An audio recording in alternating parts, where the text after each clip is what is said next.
Nah, apa itu interaksi sosial?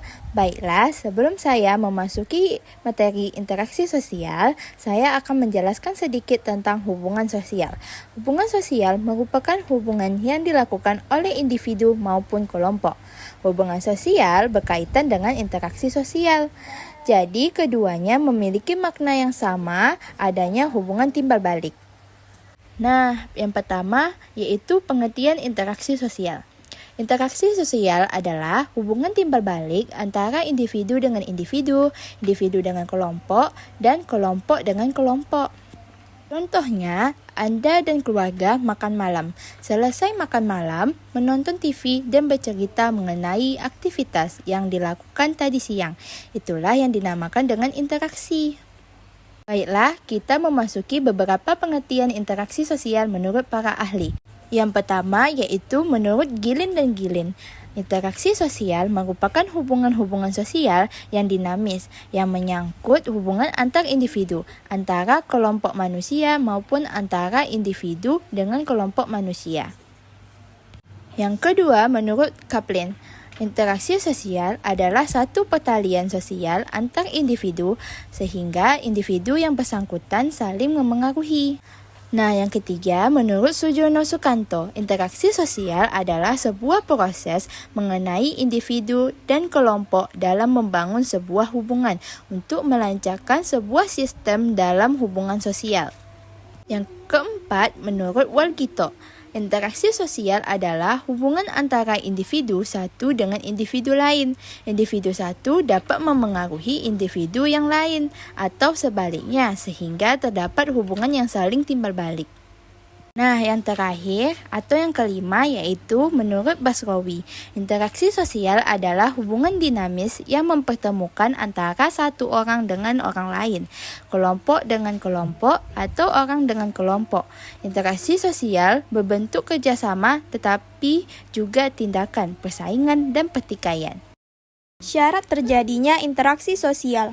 Surjono Sukanto mengemukakan syarat terjadinya interaksi sosial yaitu adanya kontak sosial dan komunikasi.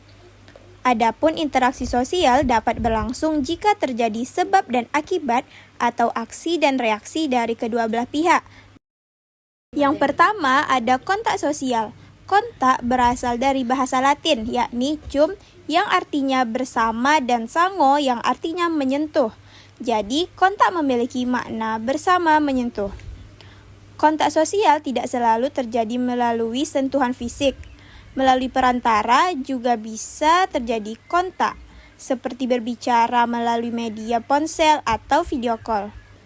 Berikut ini merupakan sifat-sifat kontak sosial. Yang pertama, kontak sosial bersifat positif atau negatif. Bersifat positif jika mengarah pada kerjasama, dan bersifat negatif jika mengarah pada konflik. Kedua, kontak sosial bersifat primer atau sekunder. Dikatakan primer jika kontak tersebut terjadi secara langsung, misalnya berjabat tangan, dan guru sedang menjelaskan materi kepada peserta didik di kelas. Dikatakan sekunder ketika interaksi terjadi melalui perantara, misalnya pembelajaran jarak jauh melalui aplikasi Zoom. Yang kedua ada komunikasi. Komunikasi memiliki makna upaya menyampaikan informasi atau pesan antara dua orang atau lebih sehingga informasi yang disampaikan tersebut dapat dipahami oleh penerima. Berikut adalah komponen dalam proses komunikasi. Yang pertama ada komunikator, yaitu pihak yang mengirimkan informasi atau pesan. Yang kedua komunikan, pihak yang menerima informasi atau pesan. Yang ketiga, ada pesan, sesuatu yang disampaikan oleh komunikator. Yang keempat, media, yaitu alat untuk menyampaikan pesan. Yang kelima, respons atau tanggapan, adalah perubahan yang diharapkan terjadi pada komunikan setelah mendapatkan pesan dari komunikator. Charles P. Loomis mengemukakan ada ciri interaksi sosial. Yang pertama, terdapat tujuan yang akan dicapai. Kedua, jumlah pelaku 2 orang atau lebih. Yang ketiga, terdapat komunikasi menggunakan simbol atau lambang. Dan yang terakhir, terdapat dimensi waktu seperti masa lalu, masa kini, dan masa depan. Faktor pendorong terjadinya interaksi sosial. Interaksi sosial dalam masyarakat dipengaruhi oleh berbagai faktor, di antaranya sebagai berikut. Imitasi. Imitasi adalah proses meniru sikap, tindakan, tingkah laku, atau penampilan fisik orang lain. Contohnya, seorang ibu yang meniru cara mendidik anak dari ibu lain yang berhasil. Identifikasi. Identifikasi adalah kecenderungan atau keinginan dalam diri seseorang untuk menjadi sama dengan pihak yang lain. Contohnya nih, seorang anak mengidentifikasi gurunya. Sugesti. Sugesti adalah proses menerima sikap, pandangan, dan pendapat orang lain tanpa dipikir ulang. Sugesti dapat dipengaruhi oleh faktor-faktor sebagai berikut. Yang pertama, tokoh karismatik, orang berwibawa, atau berpengaruh terhadap masyarakat. Contohnya, ketua desa, pemimpin agama, orang tua, dan pemangku adat. Yang kedua, orang yang memiliki kedudukan lebih tinggi dari penerima sugesti. Contohnya kakak terhadap adik, dan kepala sekolah terhadap guru. Motivasi. Motivasi merupakan dorongan, rangsangan, stimulasi baik dari dalam diri maupun dari orang lain. Contohnya, seorang siswa yang selalu bersemangat saat belajar sosiologi karena gurunya selalu memberikan stimulus positif dan pembelajaran yang menyenangkan. Simpati. Simpati adalah proses ketika seseorang tertarik kepada pihak lain atas dasar perilakunya maupun penampilannya. Contohnya, seseorang yang divonis terkena COVID-19, keluarga, dan teman-temannya bersimpati dengan cara mendoakan orang tersebut agar lekas sembuh. Empati. Empati adalah rasa simpati yang mendalam. Contohnya, ikut senang dan memberikan ucapan selamat saat teman mendapatkan prestasi atau keberhasilan. Bentuk-bentuk interaksi sosial. A. Proses sosial asosiatif. Proses sosial asosiatif adalah sesuatu keadaan di mana interaksi yang dilakukan mengarah pada persatuan, meningkatkan solidaritas baik antara individu maupun kelompok. Proses sosial asosiatif dibagi ke dalam beberapa macam, di antaranya sebagai berikut. 1. Kerjasama cooperation. Menurut Syarbaini dan Fakturi, kerjasama adalah suatu usaha antara perorangan atau kelompok untuk mencapai tujuan bersama. Berikut merupakan bentuk kerjasama. A. Tawar-menawar bargaining. Tawar-menawar yaitu bentuk perjanjian mengenai pertukaran barang atau jasa antara dua pihak atau lebih. Contohnya transaksi jual-beli di pasar. B. Kooptasi, cooptation. Kooptasi yaitu bentuk kerjasama yang dilakukan dengan cara menyepakati pimpinan yang ditunjuk untuk mengendalikan jalannya organisasi atau kelompok.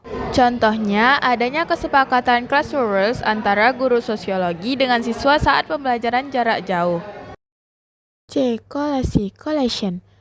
Koalisi yaitu kerjasama yang dilakukan oleh dua organisasi politik atau lebih untuk mencapai tujuan bersama. D. Joint venture. Joint venture yaitu kerjasama yang dilakukan oleh suatu perusahaan atas dasar bagi hasil atau patungan.